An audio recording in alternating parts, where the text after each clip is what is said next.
Hello everyone, আসসালামু আলাইকুম। আমি আসমা। তুহা ডেইলি ব্লগে সবাইকে স্বাগত জানাই। দূরে কিংবা কাছে যে যেখান থেকে আমার ভিডিওটা দেখছেন, আশা করি আল্লাহর রহমতে সবাই ভালো আছেন। আলহামদুলিল্লাহ, আমরাও ভালো আছি। সবাইকে পবিত্র রমজানের শুভেচ্ছা জানিয়ে আজকের ভিডিওটা শুরু করলাম। বলতে বলতে রমজান মাস চলেই আসলো।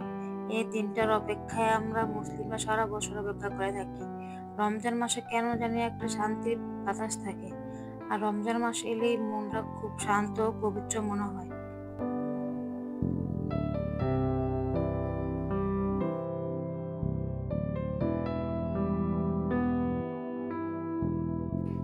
রমজানের এই একটা মাস না অনেকটা সময় যদি নিজেকে পরিবর্তন করার জন্য, আপনি যদি ভালো কাজের জন্য নিজেকে পরিবর্তন করতে চান, তাহলে দেখবেন এই রমজান মাস আপনার জন্য খুব উপকার একটা মাস।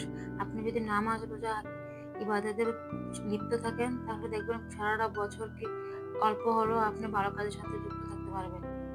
এই পবিত্র মাসে আল্লাহ যেন প্রত্যেক মানুষকে ভালো কাজের সাথে যুক্ত করুক আর খারাপ কাজ থেকে বিরত রাখুক। আল্লাহ যেন সবাইকে বেশি বেশি ইবাদত করার তৌফিক দান করুক, সবাইকে নেক হায়াত দান করুক, আমিন।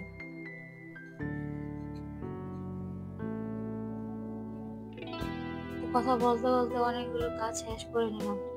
আজ সকালবেলা ঘুম থেকে উঠে বিছানার চাদরটা চেঞ্জ করে দিলাম।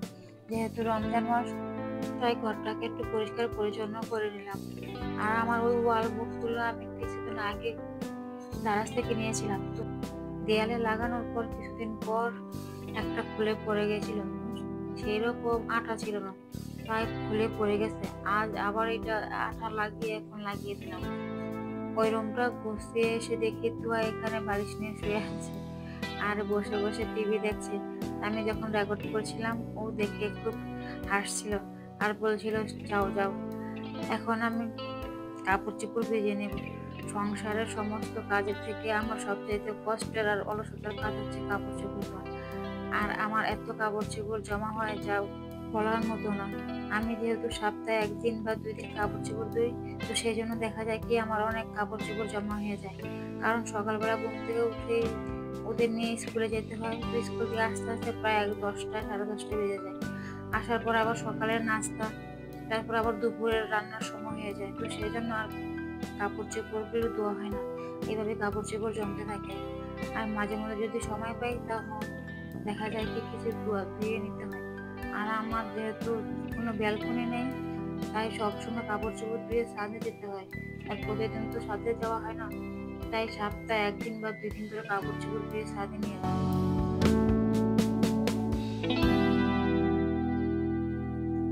সমস্ত কাপড় চোপড় ধুয়ে এখন আমি ছাদে রোদে চলে আসলাম।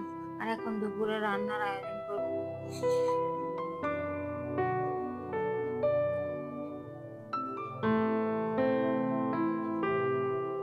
এখন পর্যন্ত যারা আমার সাথে আছেন তাদেরকে অসংখ্য ধন্যবাদ। একটি লাইক দিয়ে ভিডিওটা কন্টিনিউ করে যাবেন। আপনি যদি লাইফস্টাইল চ্যানেল দেখতে পছন্দ করেন, চাইলে আমার চ্যানেলটিকে সাবস্ক্রাইব করে রাখতে পারেন। পাশে থাকা বেল আইকনটি বাজিয়ে দিবেন। আমি ভিডিও ছাড়া মাত্রই আপনার কাছে নোটিফিকেশন পৌঁছে যাবে। আপনি সময় সুযোগ করে দেখে নিতে পারবেন। আর আপনাদের মতামত আমাকে কমেন্টের মাধ্যমে জানাতে পারেন। আমার কাজের ভালো লাগা মন্দ লাগা আমাকে জানাতে পারেন, তাহলে আমি আমার কাজের ভুলগুলো শুধরে নিতে পারবো।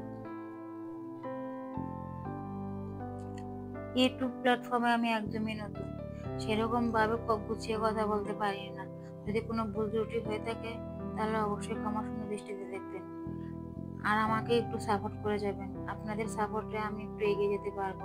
আপনাদের একটি লাইক আমাকে আরেকটি ভিডিও মেক করার জন্য উৎসাহিত করে। দেখেন, আমি ভাত আর ডাল প্রথমে বসিয়ে দিয়েছিলাম, আর এখন আমি মুরগি রান্না করে নেব। এটা হচ্ছে হাড় মুরগি বা লেয়ার মুরগি, যেটা অনেক শক্ত হয়, তো ওই মুরগিটি আজকে রান্না করব। আজকে যেহেতু সেহরি খেতে হবে, তো সেই জন্য একসাথে রান্নাটা করে নেব। তো এখানে আমি প্রথমে পেঁয়াজ ভেজে নেব, তারপর দিয়ে দেবো আদা রসুনের পেস্ট। আদা রসুনের পেস্টটা খুব ভালো করে ভেজে তারপর একটু পানি দিয়ে দেব। পানিটা যখন একটু ফুটে আসবে, তখন দিয়ে দেব গরম মশলাগুলো।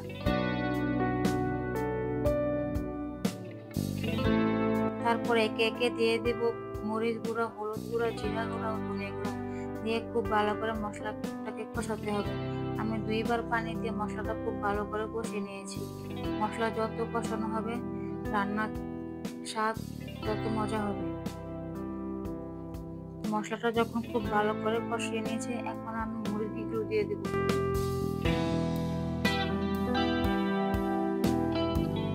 আমি খুব ভালো করে নাড়াচাড়া করে এখন এটাকে কিছুক্ষণের জন্য ঢেকে দেবো। এই মুরগিটা রান্না করতে যেহেতু অনেক সময় লাগে, তাই অনেক সময় নিয়ে রান্নাটা করতে হয়। আর এই পাশে আমার ডালটা হয়ে গেছে, এখন ডালটাতে আমি বাগার দিয়ে দেবো।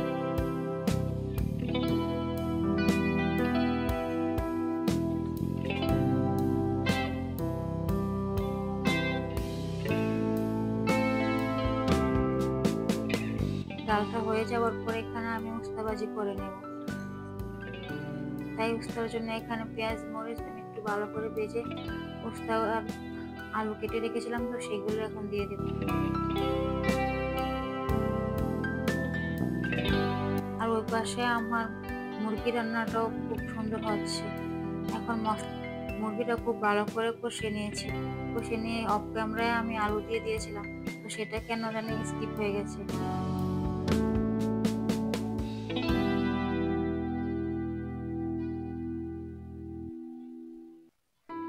এখন খুব ভালো করে নাড়াচাড়া করে এটাকে আমি পরিমাণ মতো পানি দিয়ে দিব, যাতে মুরগিটা খুব ভালো মতো সিদ্ধ হয়। এটা যেহেতু হাড় মুরগি, তো এটা সিদ্ধ করতে না অনেক সময় লাগে, আর এটাকে খুব অল্প অল্প করে জাল দিয়ে সিদ্ধ করতে হয়। রান্না যখন প্রায় শেষ পর্যায়ে, তখন আমি গরম মশলা গুঁড়া সাথে জিরা গুঁড়া দিয়ে খুব ভালো করে নাড়াচাড়া করে নামিয়ে নেব।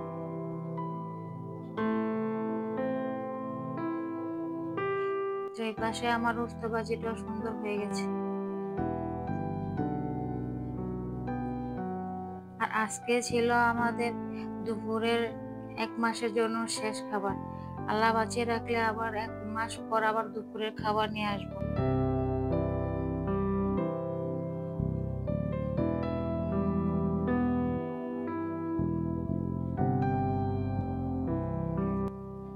অফ ক্যামেরা আমরা দুপুরের খাবারটা শেষ করে আর বিকেলে দিয়ে কোনো রেকর্ড করা হয়নি। তো এটা ছিল সন্ধ্যাবেলা। ছাদের থেকে সব কাপড় চোপড় নিয়ে এসে সমস্ত কাপড় চোপড় ভাঁজ করে যার যার মতো রেখে দিয়েছি। আর এই চাদরগুলো এখন গুছিয়ে রেখে দেব। তো আজকের ভিডিওটা এই পর্যন্তই। সবার সুস্থতা কামনা করে এখানে বিদায় নিয়ে নিচ্ছি। আল্লাহ হাফেজ। আসসালামু আলাইকুম।